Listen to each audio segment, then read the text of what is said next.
So educating about the risks so people know that this stuff is out there is really, really important. And you obviously want to be able to have an impact on the demand side.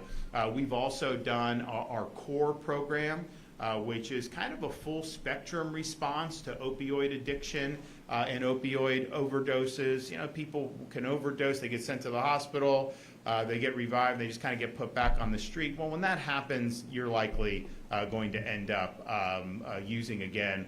And so this is a full spectrum, once you get out of the hospital, still having support and also being able to be put on a regimen if they need to be, so that they're not going back to that. And it's been very successful, and that's led in part to the reduction in opioid overdose deaths throughout the state of Florida, you know, which we're very proud of. So the demand side is really, really important. Information, having ability to treat, all that is something we've really leaned in on. But you know, you have to recognize that this stuff is pouring across the southern border, or it certainly was under the previous administration, in massive numbers. This is a huge business for drug cartels. People on the street can make a lot of money selling it, and this is something that we have to take very, very seriously from a law enforcement perspective.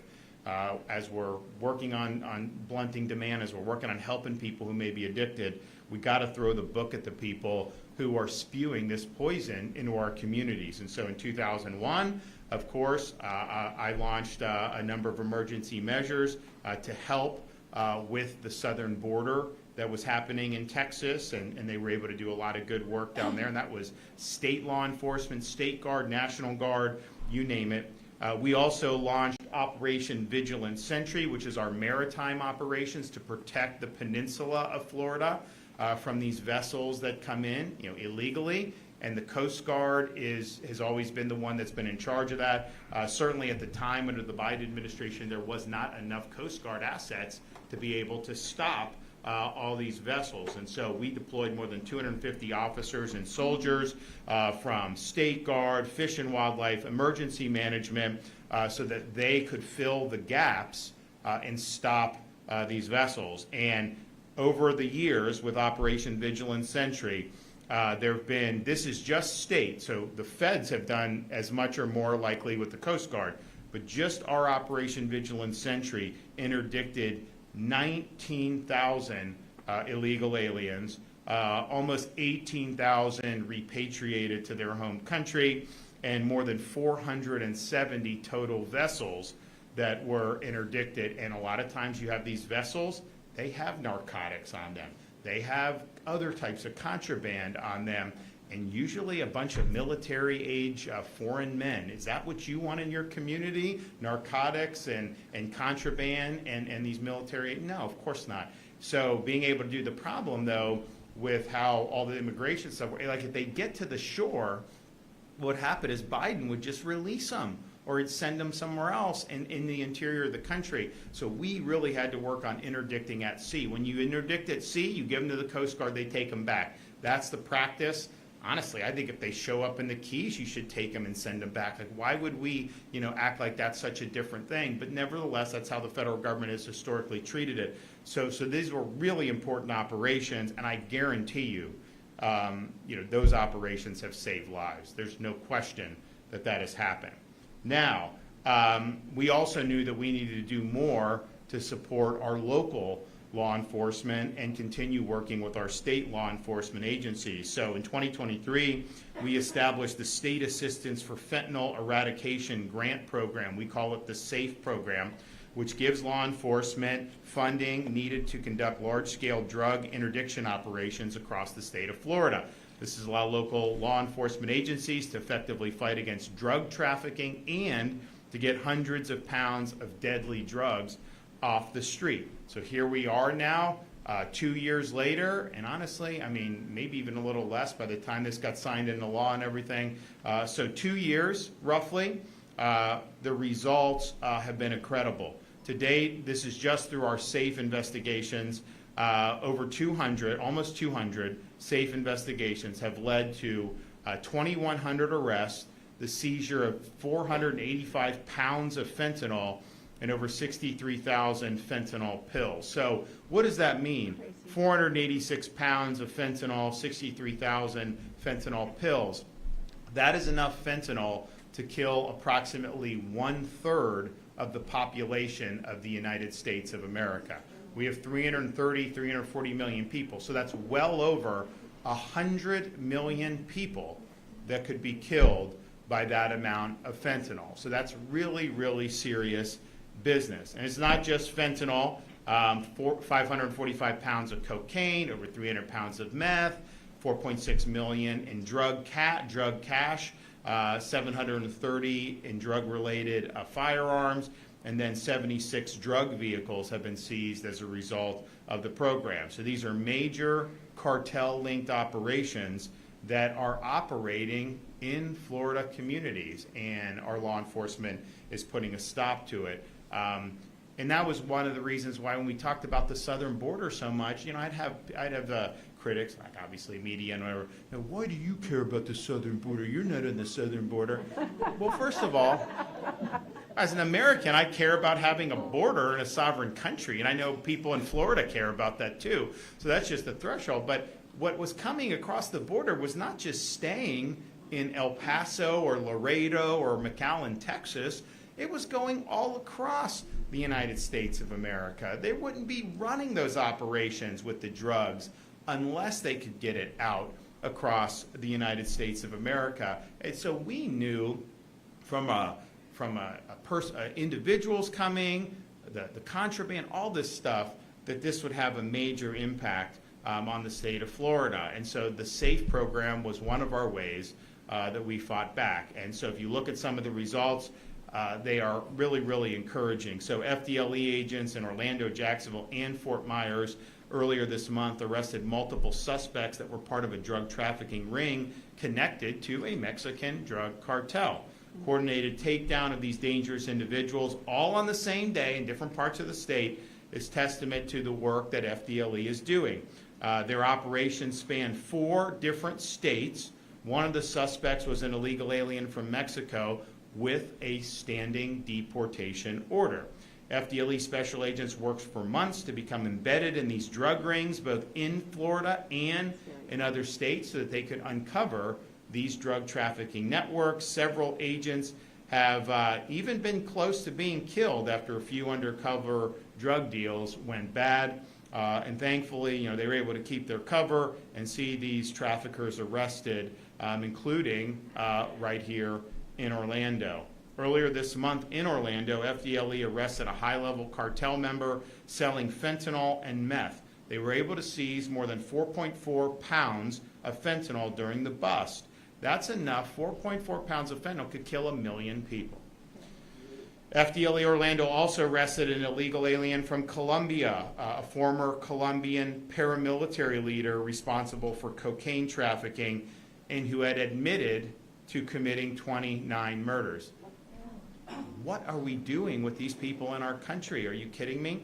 In South Florida, FDLE dismantled a fentanyl-laced meth ring that used street dealers at motels to flood communities. And then just weeks ago in the Florida Panhandle, an illegal alien and Gulf cartel human smuggler, previously deported twice, was arrested by FDLE and sentenced after being caught smuggling other illegal aliens from Cuba, Honduras, Nicaragua, and Colombia into the U.S.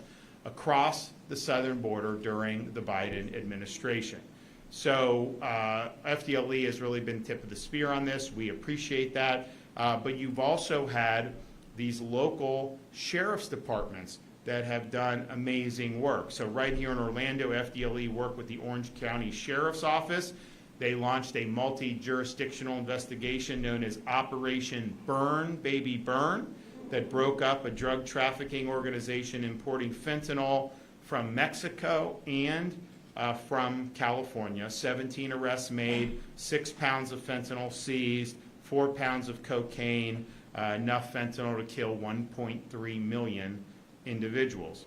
Jacksonville, Operation Jacob's Ladder took down a Gulf cartel pipeline, sending monthly truckloads worth millions of dollars of meth, fentanyl, cocaine into Northeast Florida.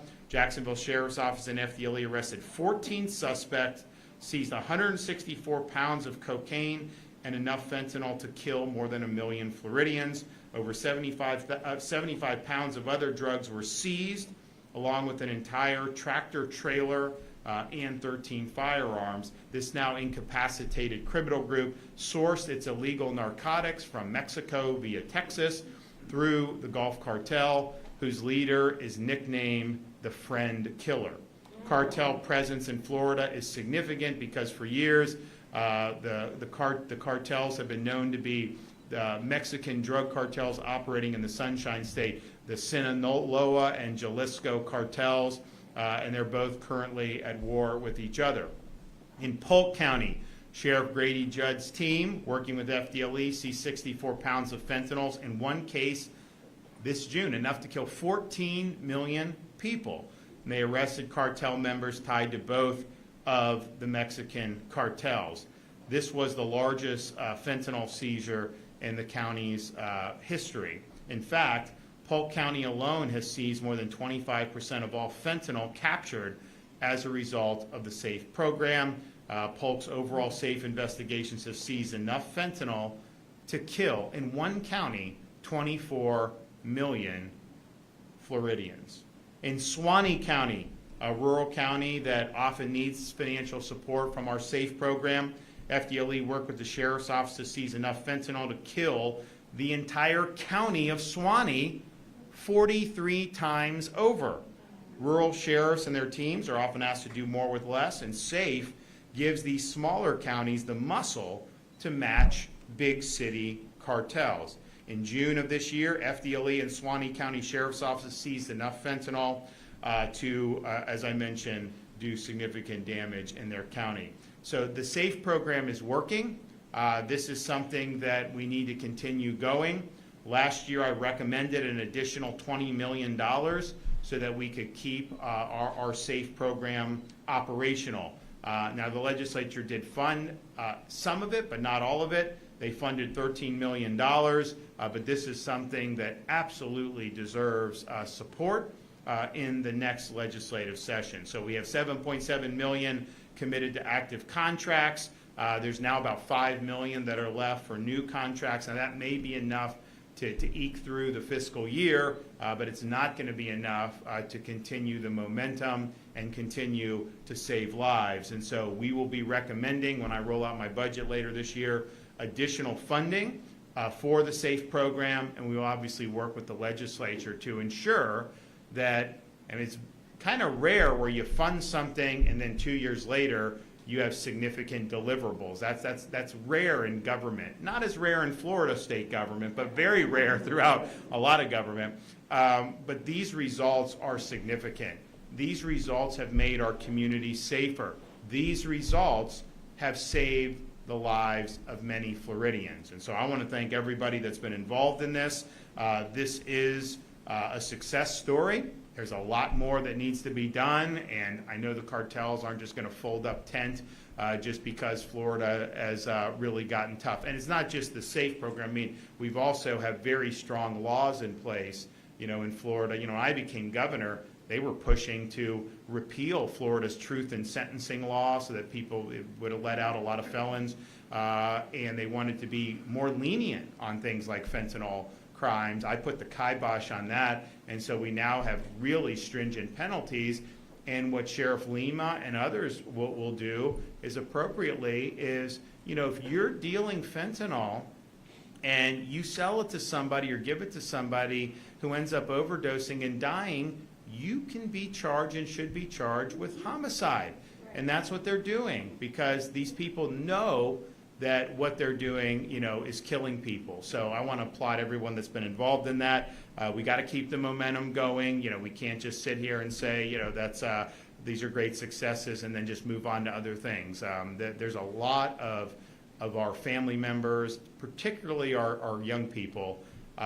You can make a dumb decision now and then, but you'd like to think like, you make a dumb decision, you wake up the next morning, you kind of realize you made a dumb decision and then just do. But this is, you may not get a second chance if you're taking something that has this amount of fentanyl in it. So people's lives are hanging in the balance. Okay, we're going to hear from some of our other speakers. So, Jay Collins, I think a lot of you know him by now, but he was our senator from Tampa. He is a retired Green Beret. He served 23 years in the Army. Has a very distinguished record in a lot of these elite special forces units. But interestingly, in the course of his military service, he ended up, losing one of his legs. And so he had a decision about, his future. He decided that he'd be the first person in Army history to re-qualify as a Green Beret with a prosthetic leg. And he set out to do it, and he did it. And then he served another 5 years in special forces with that. As a senator, he's been strong on all the issues that so many Floridians care about, very strong against illegal immigration, all of our border policies. He's been right there supporting, very strong on combating fentanyl and supporting law enforcement. Also was the guy that got our bill enacted to ban the CCP from buying land in the state of Florida, which is something that we led the nation on. And so on issue after issue, he has run into the fights, into the fire. That's what he did in uniform. That's what he's done in political office. And then even more recently, when the hostilities broke out with Israel and Iran, we had a lot of people from Florida over there. We had college students. We had other people. The airport was closed. They were, ballistic missiles were raining down. They asked for help. So the state of Florida, as we have been known to do, I authorized an emergency mission to exfil people from Israel and bring them back safely to the state of Florida. We ended up getting thousands of people out of Israel at that time to safety, and then we flew many of them from Cyprus back here. Jay was actually, he flew to Israel. He's on the ground, and he was personally rescuing people during that conflict while these Iranian ballistic missiles were raining down. And, he served in Iraq, Afghanistan, all these places his career. They didn't have those types of ballistic missiles. So that's like a new challenge, and yet he's there doing it. So I'm very excited to be able to watch him continue his work. And I want him to come up and say a few things right now about the fentanyl fight.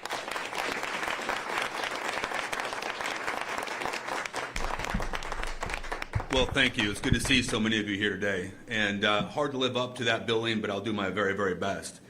First off, I want to address our law enforcement. Thank you for what you do in the community. It's not just the kinetic side of the job. It's what you do as community leaders, as beacons in the community that often I don't think we talk about enough. It isn't that primary risk. It isn't that secondary risk. It's also the gravity and the weight of what you do daily. That toll is also on your family. So we owe you the time, the tools, the training necessary to complete your mission, but more importantly, complete your mission and go back home safely to your families, because your moms and dads, brothers and sisters, sons and daughters who have other responsibilities as well. And I can't thank you enough for what you do. So you heard the governor talk about some amazing stats. That is good government.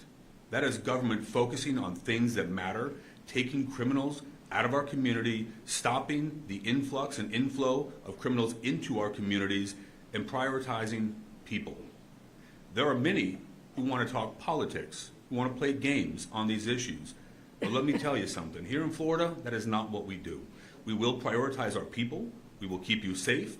And if you put our folks at risk, either via drugs, via crime, we will hunt you down. We'll bring you back, and you will face justice, and you will be held accountable. That is a God's truth and promise each and every day. So let's talk about the SAFE program. You heard about the arrests. You heard about what it did to our community and how many people pulled off the street. You heard about the risks with fentanyl. Think about those numbers. One of those was 24 million people could have been killed by the stash of fentanyl found. That's the population of Florida. How many times over? How many pounds are being pulled from this state? How many lives are being changed? How many lives are being saved because of the heroism of community leaders? So when we talk about having your back, we don't have your back when it's easy. We have your back 7 days a week, 365 days a year, 24/7, because that's how you serve the community, and I want you to know that our government does the same thing for you. Let's talk about what our FDLE leaders do. You know, your job is so multifaceted. You coordinate and work with so many agencies, so many personalities, but the results speak for themselves. Putting your neck on the line, leading something this dynamic, finding ways to solve problems that people haven't done before, i.e. getting outside our borders, getting out there in the water, interdicting them before they come to the state. That's life-changing. That changes policy. That puts new perspective on an old mission. You know, it's a blessing to get to serve our governor, our state, our people, the way I do as lieutenant governor. But when I tell you politics wasn't the plan, y'all, I unequivocally mean that. I wanted to be on a boat in the Gulf fishing with my kids after 23 years as a Green Beret. But you know what matters? Leadership matters. Look at where we are as a state. Look at where we have come from to where we are. And our future is bright because people stood in the breach, protected you from things like this, stood up for the things that matter, and now we are an economic juggernaut, an educational juggernaut as a state, and people are coming here and fleeing states with liberal ideology. Recently, you saw that I had the opportunity to fly to California and bring back that individual who killed 3 people on our roads. You know, we were accused of that being performative, but let me explain something here. Leadership isn't sitting at a desk. Leadership is getting out here and addressing the issues, getting out there and dealing with the problem firsthand. Now, I don't know what many people thought, but I wasn't really sure what Gavin Newsom was going to do, how California was going to stand up. Do you think they espouse our values? How many lives have been lost because of Gavin Newsom's failed policies, his inability to stand up for the American citizen? We're done with that here in Florida. We don't do it that way. We will never do it that way, and we are not going back because each of you, your families, your lives matter, and that is what we're focusing on right now. So just to bring this thing in for a landing, guys, if you put people at risk, if you bring drugs across our border, if you stand up and you push back against our law enforcement, we have their back. They will find you. You will be held accountable, and you will go to jail and serve your time because we care about our people. We care about the rule of law, and Florida is the shining city within our nation. We are that state that leads. Remember, when America wins, Florida's leading. We are those people. We led from the front, and we will not go back. So thank you, God bless you, and God bless these United States.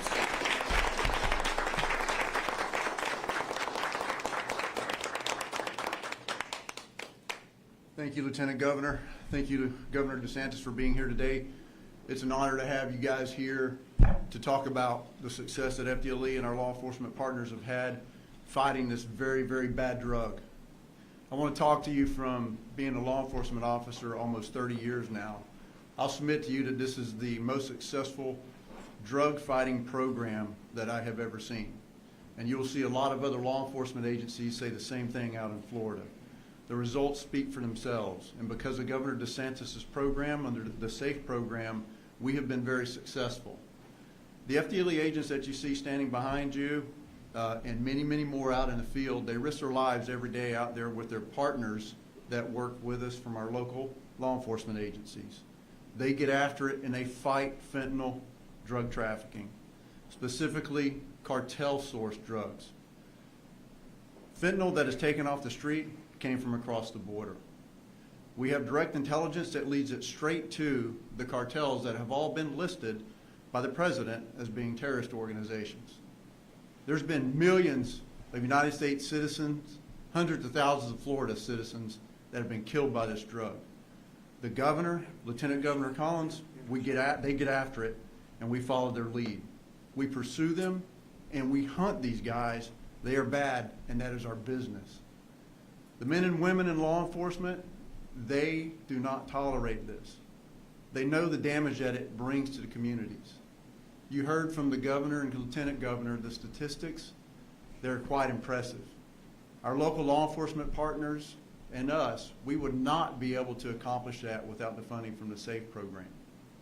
We will be lucky to make it through the end of this fiscal year without additional funding. This program has been very beneficial to Florida. I'll submit to you that the agents you see here behind me and our law enforcement partners that we work with, they have saved thousands of lives in Florida, actually millions if you take a look at it.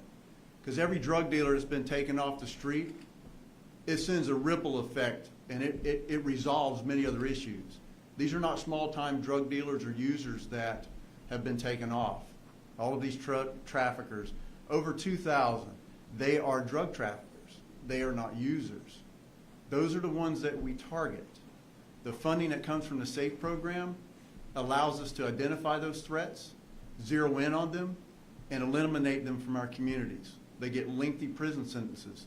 And it's not just a one-time hit for them. Many times these cases go into what we call racketeering investigations. And the penalty is severe for those.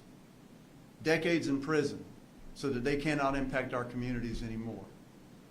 And I'll close lastly by saying I want to thank Sheriff Lima, and I want to thank Sheriff Judd, Sheriff Chad Chronister, and many, many more of our law enforcement partners. It'd take me a bit to name them all, for the fantastic work that they do out there for Florida every day. These guys, they really get after it, and it's an honor to work with them.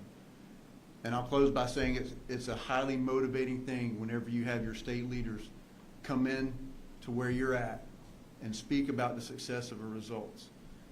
Thank you very much, gentlemen. I'll turn it over to you, sir. Okay, Sheriff.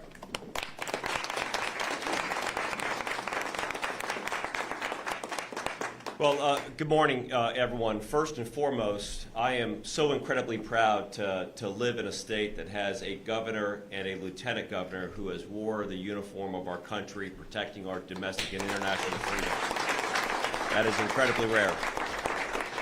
So I come to you today as the sheriff of Seminole County, but also the president of Major County, former president of Major County Sheriffs of America, and current president of the Florida Sheriffs. And I can tell you, from working with Governor DeSantis from the early stages of his advocacy, he has not stopped. Actually, he deserves a lot more credit than what anyone has ever given him on this fight. Not just him, but First Lady Casey DeSantis as well, because in the early stages of this, she clearly was all in on her advocacy to protect our most vulnerable of our communities, and that is our kids. And her work has been instrumental and actually has an effect across the entire country. So let's talk about some of the legislative efforts that Governor DeSantis made it as a priority and delivered on.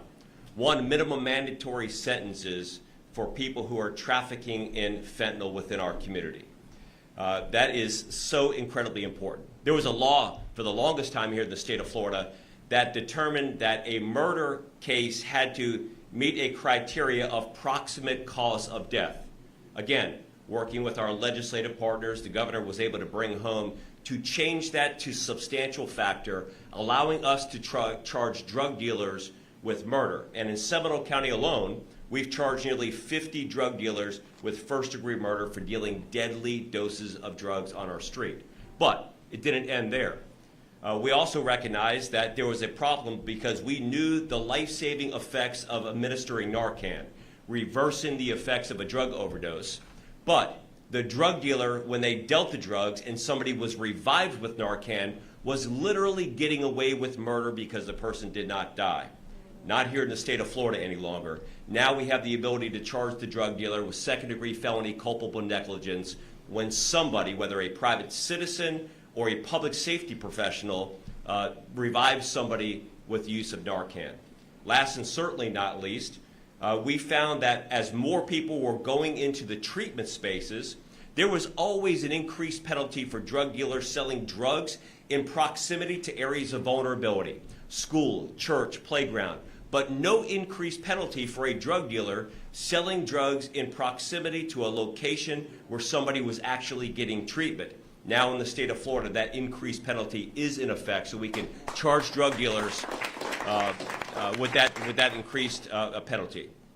Sheriffs from out the state, it does not matter whether we're here in Orlando. You could have this press conference anywhere in the state, and I can promise you 67 sheriffs in the great state of Florida would stand at the lectern, deliver the same message that this is a crisis that we've never experienced before, and the safe funds and resources provided us with a network of support, and especially for the smaller counties, as the governor was saying, resources to combat these very sophisticated drug cartels.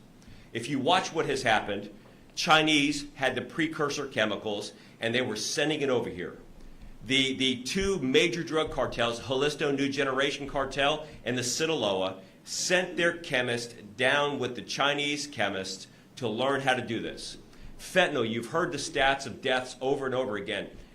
It is 100 times more potent than morphine, 50 times more potent than heroin, or a microgram, not even visible to the human eye, is a lethal dose. This is why it's such a significant problem. Our partners with FDLE are the best in the business, and I'm telling you, last year we did an operation called Operation Black Ice. We typically name these operations after the lead agent names and operations, so you hear these different names. But Operation Black Ice was a partnership between FDLE, the Seminole County Sheriff's Office, Volusia in Orange County, and nearly every municipality in between. This was a 6-month operation using resources from this SAFE program. Let me give you just kind of a snapshot of what the results were. There were more than 50 pounds of cocaine, 4 pounds of fentanyl, 4 pounds of black tar and brown heroin, 23 guns that were taken off the street. The mastermind behind this thing had a sophisticated drug trafficking organization that connected directly with the cartels. It resulted in 33 arrests of individuals. Let me just highlight 2 of the arrests to emphasize the importance of this program. One person that was arrested was actually the manager at a local UPS store. And when people would send UPS packages, working with the drug trafficking organization, he would intercept the package and deliver the package himself as a part of this sophisticated ring. Another person that was involved was found with 50 pounds of cocaine at his house when we executed a search warrant. Another was in prison in Jackson County and had a murder for hire plot for somebody who owed him drug money. He was paying other inmates on the inside that we were able to work at Appalachia State Correctional Facility to have somebody murdered there. And in addition to that, he was arranging drones to fly cell phones and other types of contraband over rec yards and drop them on the rec yards. This is an operation that is just us in Seminole County in Central Florida, but is going on across the state with the assistance of the SAFE program. And I got to tell you, we have so much to be proud of here. I mentioned that serving in that role with the major county sheriffs of America, the largest sheriff's offices in the country, and because of Governor DeSantis, First Lady Casey DeSantis, our former Attorney General, now Senator Ashley Moody, and our current Attorney General, James Uthmeyer, we are the envy of policing authorities across the entire country. And I am so grateful for the governor and his team to be able to make that happen. So thank you so much. Well, thanks, Sheriff. Thanks for all the good work. And Sheriff Grady Judd was mentioned, and Paul's doing a great job. Obviously, we've worked with so many sheriffs, and in Central Florida, Wayne Ivey, one of the best. We do have the best sheriffs in the country, and I think that's something that's very meaningful. And I know that we've developed a very strong relationship across the country amongst the law enforcement community. Because we're doing it right. And anywhere I go, people will say that. In fact, I remember I was out in Southern California a year or 2 ago and meet one of the local police chiefs in a very nice community. And he's like, and I'm like, how you doing? He's like, I'm doing great, Governor, but all my police officers want to move to Florida now because of what you guys are doing. And we do give you a $5,000 signing bonus, but it really isn't that as much as it's just they want to be in a culture that is putting public safety at the forefront, that isn't indulging in any of these ideological escapades where, releasing people from prison is somehow going to make everybody safer, or not prosecuting criminals and let them commit all these crimes. Like those are those approaches have tried. They're busts. They've really destroyed and hollowed out some of our previously great American cities, and so we're obviously not letting that happen in Florida. And with respect to the fentanyl, having strong penalties matters. And I'm not, saying that we're gonna get to a point where no one will ever want to come here and sell this stuff, because obviously, they're taking a risk. They can make a lot of money, and so they're willing to take the risk. But I do think there's something to be said for being tough and deterring maybe they make a different calculation about where in the U.S. they want to go. There was that story, actually CNN did it. It was like a year or so ago, and it was an illegal alien gang. It was a theft ring, and they were like looting stores in New York City, stealing from I think personal possession and personal residences, and they'd steal all this stuff, and then they'd sell it. And then they'd take the money and they'd come down to Florida and they would party and have fun and do all that. And then they go back to New York. And so the person from CNN is like, well, if you're spending all the money in Florida, why are you going back to New York to steal? Why don't you just stay in Florida? And they said, because in Florida, when we steal, they put us in jail. And so they did not want to mess with that. So,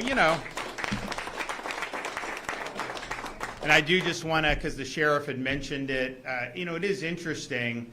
Lieutenant Governor Collins, I had mentioned his background. Florida, out of all 50 states, we're the only state in the United States that has a governor and a lieutenant governor who are both military veterans. I mean, just one of 50 states.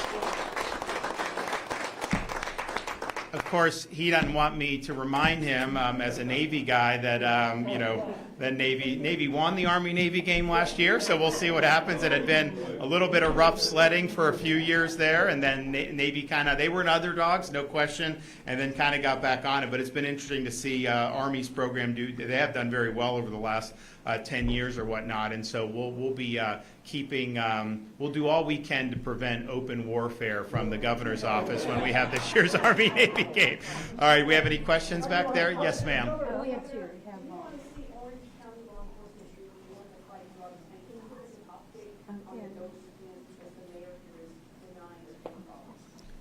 So a couple things. So I would draw a distinction between rank and file law enforcement and the law enforcement agencies in Orange County and the state attorney in Orange County. She obviously is not gung-ho about doing what needs to be done. And we've obviously held her accountable in the past. She's back, and so we have to see. But I think that they are on law enforcement rank and file. I think a lot of those folks are working really hard. The reality is it takes two to tango on this. You could have the best policing in the world if you don't have a prosecutor who's really going to be strong on bringing these. Like, for example, Sheriff, how many homicide cases have you guys had with the fentanyl? Just shy of 50. Just shy of 50. If that were in Orange County, would they have a chance to have gotten all those charges, homicides? No way, right? She just wouldn't do it. Her approach is a liberal approach to, I would say, fighting crime. To basically, her approach is to not be as strong as we need to be, and to have a thumb on the scale in favor of the defendants.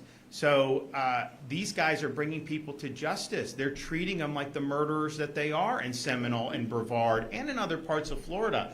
You're not seeing that here. So I don't blame law enforcement for that, the people that are in the sheriff's departments or the police departments, as much as I think it's a function of the prosecutor's agenda. Now, you get elected, you can make judgment calls to a certain extent, but there are limits to that discretion. And when these prosecutors, Soros-backed, have done where they've exceeded their discretion and ended up neglecting core duties, I've removed them from their posts. And that's something that I have no doubt that what we've done in that regard has saved lives. I have no doubt that it saved lives, 100%. So we're going to be ready, willing, and able to do what we need to do. But let's do. Yes. Jack Pagano, Tampa Post, retired Army Lieutenant Colonel. All right. All right. Hooah. Hurricane Alcatraz, alligator Alcatraz. He's in a dead alligator. And President Trump is not looking too well. He's looking very sickly. What's your opinion? So on alligator Alcatraz, just understand what happened. It's running. Deportations are continuing. You had a very partisan judge that issued a ruling saying that that DHS couldn't send any more there until whatever. So they appealed. We're doing that. So DHS hasn't sent more, but all that stay stuff that's happening right now. We stand ready, willing, and able to accept who DHS sends. Remember, our role at the state, we don't conduct the actual deportations. We process, stage, and then DHS takes them away. And because we've had alligator Alcatraz, you've had thousands and thousands of deportations that might not otherwise have happened because they didn't have enough room to be able to do it. So we're ultimately going to win that fight. Now, I also announced that we had demand even beyond Alligator Alcatraz, and so we have this deportation depot up in Northeast Florida, Baker County, right next door to Jacksonville. So that'll be able to hold another 1,000 to 1,500. Now, one of the reasons why we did Alligator Alcatraz is because that's an airport down there. And so they built the temporary facilities with federal reimbursement. I mean, I hear people say, oh, Florida is out this money. No, we spent money and we will get reimbursed. And getting illegals out, that saved you money because they are costly if they go to the medical care or all this other stuff. But we're getting reimbursed for all that stuff. So Florida will clearly benefit from a taxpayer perspective. I don't think there's any question about that, given all that's said and done. But there's the runway right there. So you literally, you go a couple thousand feet and DHS can pick them up and go. So that was why it was really attractive from an efficiency perspective. Baker County is not far from the Lake City Airport. It's just going to require loading people and driving. You know, it's like maybe 10 minutes down the road, and then they can be flown out of Lake City. So that will happen. That will be good. You know, we're also working because, you know, we were up in Panama City, you know, talking with law enforcement.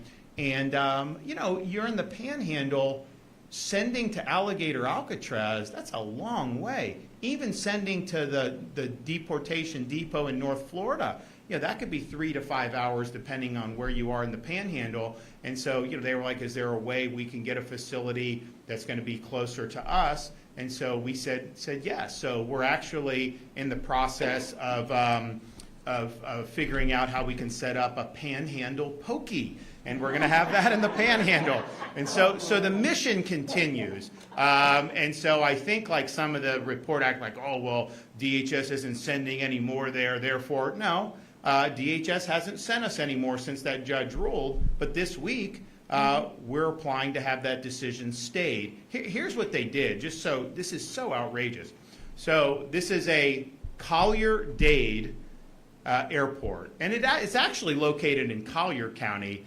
Dade does run it, but it's actually in Collier. So it's kind of, you know, we're the uninhabited part of southern Florida. And so you have that there. It's been there for decades. So we said, you know, we had been working with the feds on all the immigration stuff. We have all these 287G. We've done more to facilitate the president's agenda on this than any other state by far. But the one thing they kept saying is, look, we don't have enough DHS facilities to stage and to process before they're sent back to their home countries. And it's not as simple as just, hey, you go, like there is a process, like they are getting due process. Now, some of these people have already had due process. They've already ordered to be removed, and yet they still haven't followed that order. So it may vary depending, but the bottom line is you do need something. So that's why they said, is there a way you can expand capacity? Well, you know, Sheriff Lima, you know, they've got criminals, normal criminals they've got to deal with. Like, we can't say, like, oh, the local jails should just have to do this. Now, they have done it to a certain extent, but there's definitely a limit to that. Our state prisons, you know, we have people get convicted, go to state prison. And so we're like, okay, you know, we'll work to do it. So we did the one at Dade Collier Airport, Alligator Alcatraz, because you have the runway right there. And it was our view, once they were there, they weren't going to escape, and then they could be flown out. And I think that has actually worked very well. And they have picked up the pace of deportations. So people sued, and they said, oh, no, you can't do that. Why? You didn't do an environmental impact statement. That's what it was. That was the crux of the suit. Now, the state, we don't have to do a federal environmental impact statement when we're doing business on our own property. Like, we don't have to do it. It's not a requirement. The federal government does have to do it when they're doing certain things, and that is law, and I think it gets abused, but it is the law. So, you know, we didn't do it because we're not required to do it. What the judge said was, well, since you're doing this to help the feds, it really is a federal facility, and therefore they didn't do the environmental impact statement. So even if somehow we don't get a stay, DHS, they could generate an impact statement. The impact is negligible because it's all self-contained on the existing airport footprint. We're not doing sewage or any of that. They truck the waste out. They bring all this in. We obviously weren't going to do anything that was going to undercut all the stuff I've done for Everglades restoration. And so that was all buttoned up. So that's what the judge, you didn't do that. The federal government is really running it, even though they're not. Therefore, they had to do it. So I do think we're going to win that fight, and I think that we'll have that. But we're also going to have deportation depot.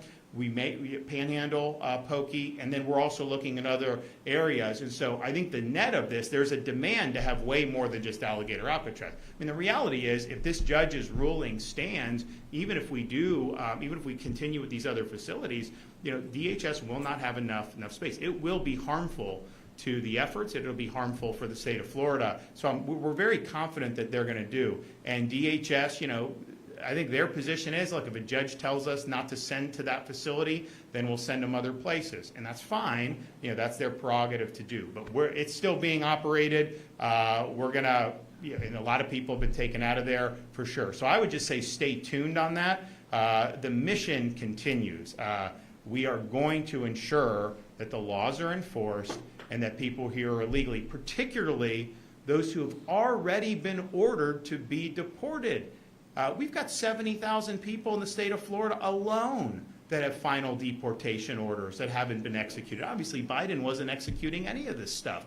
So just that, we need. But you need infrastructure to do it. So I think that that's all going to work out. The reality is, it's funny because you have like a narrative when it was set up, and a lot of people in legacy media, but also on the left, this is so bad. It's so bad that you have this. Then when a judge says don't send any more, they're like, see, you're not accepting anymore. That's so bad that you're not getting. I'm like, which is it? Did you not want it, or do you want it? Do you want it to keep operating? So the mission continues. We'll supplant any hurdles that we do, but ultimately we're there to facilitate the mission, to help the federal government using our own facilities, using our own personnel or contract, however they end up doing it. But everything we're doing on this mission, everything we're doing is reimbursable from FEMA. So Biden was reimbursing the hotels for housing illegal aliens in Manhattan. The Trump administration is reimbursing states for helping with the detention and processing prior to them being repatriated to their own country. And I think that's the way it should be. Yes.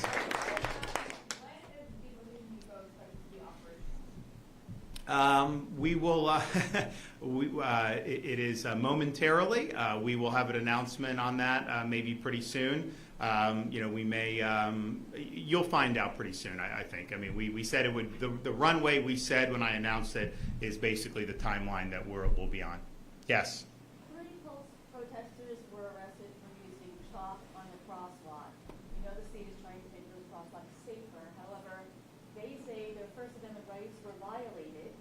What's your reaction to that? And also now it's up to the state attorney's office to file charges against these 3. Well, you don't have a First Amendment right to commandeer someone else's property. You have a First Amendment right to paint your own property and knock yourself out if that's what you want to do. But when you have a state crosswalk or a state road, the law in the state of Florida is now that there's not markings or that's not going to be used for those purposes.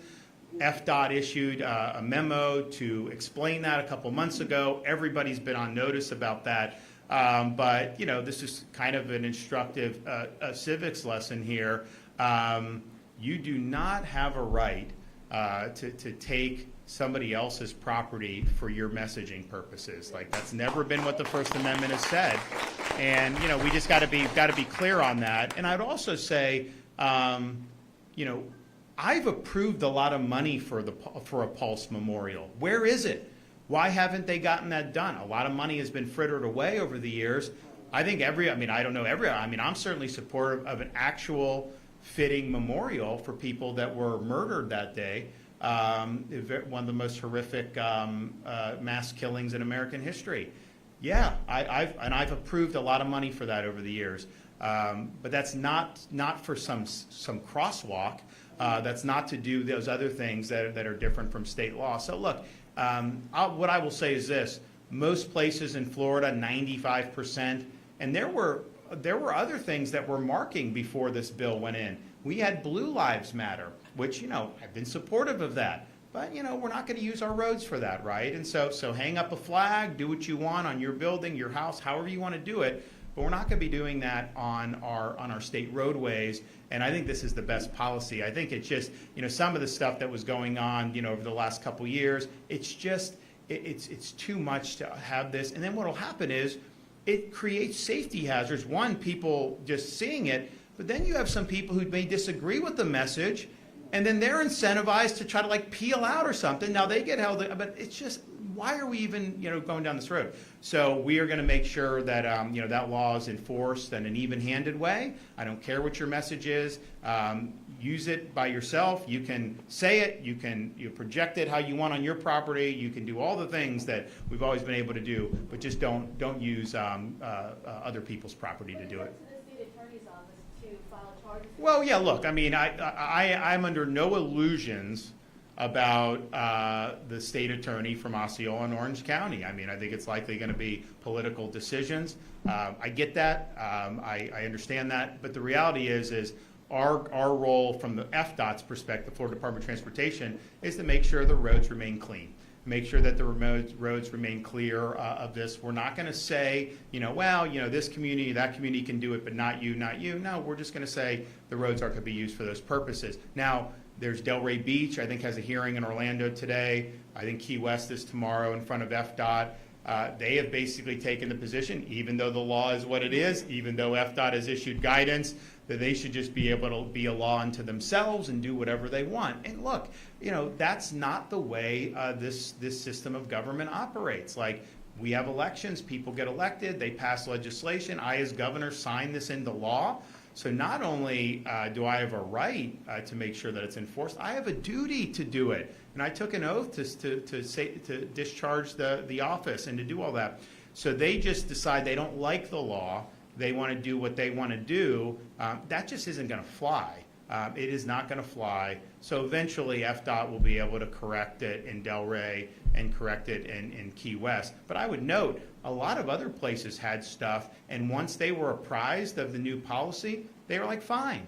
And they basically said, yeah, that's the law, that's the law. So it's only in certain areas where you've had folks think that they shouldn't abide by it. But most of the places in Florida have understood that. And that's with messaging that, probably a lot of people in this room would be supportive of. That is not allowed either, because we're just saying that's not what the roads are for. Yes? The mayor's office says the no recipients are political. What's your message? It's not political at all. I mean, the reality is, we were here with Blaise Ngolia, the chief financial officer, who's doing a fantastic job. I mean, he is a bulldog when it comes to standing up for taxpayers. And isn't that what you want in a chief financial officer? We want to highlight the growth of these local government budgets. We have people that will come to us and say they're getting pinched by property taxes because their homes are being valued for more than what it was. And by the way, what goes up goes down. I mean, what was your home valued at in 2006 compared to 2010? You remember that period? Probably worth more in 2006 than it was in 2010 in almost every instance, I would imagine, given what happened with the market. So these things go up and down. So folks come, and then I have to usually remind folks, your property taxes are local.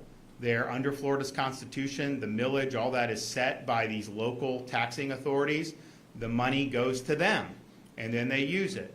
We don't rely on property tax revenue at the state level. We have sales tax, we have some other things. We just got rid of the business rent tax, eliminated that tax, and we've eliminated other taxes. And we're happy to do it. And we're one of the lowest taxes state in the country.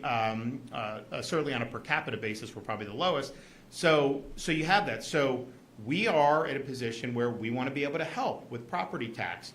But it's not something I can just ask the legislature, hey, cut the millage, do this, do that, because they don't have constitutional authority to do the local taxes. That is your counties and your cities.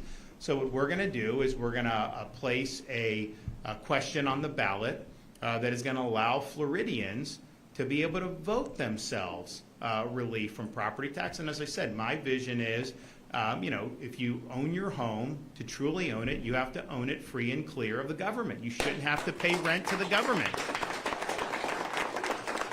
And, there'll be people that are, buying investment properties, fine, that's different. There's differences, but your personal home, we really believe should not be subject to tax. It's an unrealized gain. And I'm just one that's if you tax me at point of sale, I buy a car and I pay a sales tax on it. But for me to then just, pay a tax on the value every now, cars usually when you drive them off the lot go down. Now during COVID, the cars actually went up in value. You'd buy a car, there was such a shortage that you could drive it off the lot and then you could even flip it for $5,000-$10,000 profit because there was such a rush to buy vehicles. But that's our vision. So. And of course, so what do people say? Oh, that can't be done. You can't do that. And my question is why can't it be done? Look, the first place we went to with these audits was Broward County, Florida. They got 1.9 million people. They've had no net population growth over the last 5 years. Their budget's increased 60%. So the question is okay, why is it increased 60%? That's the whole reason that we're doing the DOGE, and we're also doing it on state agencies and our state universities. And we're looking at a whole host of things, not just spending. We're also looking at some policies of universities, and we're looking at how certain things are done in practice. Because, you have the law on the books, which in Florida, we were the first state to eliminate DEI from our public universities, and we did that years ago. But are you repackaging that under another name? Is that being smuggled into lower levels of the university? So we're looking at all that stuff, and we're looking at ways state agencies can do better. Although I do point out, if you look, the budget that we're under right now in Florida is spending less than last year's budget, and last year's budget spent less than the year before. I don't think there's many places that are actually reducing spending while still doing major things like teacher salary increases, moving Florida forward. I mean, our I-4 stuff we're doing has already made a big impact. We do a lot more there, billions, and we're proud of doing that. But we're doing it on a budget. But yet even, so I could say, since I've been governor, we've retired almost half of the state's taxpayer-supported debt for all its history. We're the second lowest per capita spending in the country. New York has 3 million, 4 million fewer residents. Their budget's twice as much as ours. We don't need to be. No, you can always do better. So that's our view on that. But on the local governments, people are getting pinched by property taxes, and you're getting pinched to fund budgets that have greatly expanded.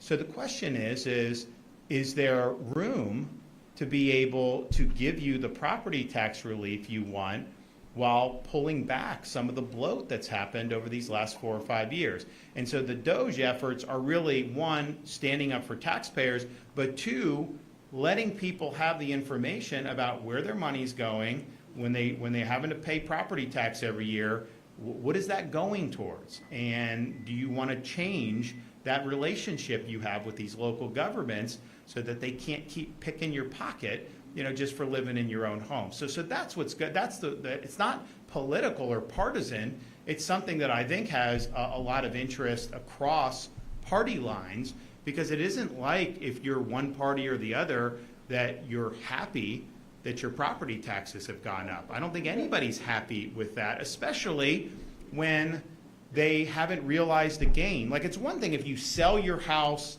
you get a new one, and you have a different tax basis, maybe it's taxed more. People are just living in their home, and they're having to pay more taxes even when the millage rate isn't increased because the assessments, your property's worth $200,000, $300,000 more, $400,000 more. And it's like, man, and here's the thing, you will get assessed higher. I don't know how aggressive they are at assessing you lower when the market goes down. That's, I don't know. Maybe some do. I know we've got some property appraisers who are probably pretty stand up around the state. But the reality is, it's usually a one-way ratchet. So that's what we're leaning. That's what we're moving towards. Blaze is really doing a great job. And the fact of the matter is, Orange County was not cooperative.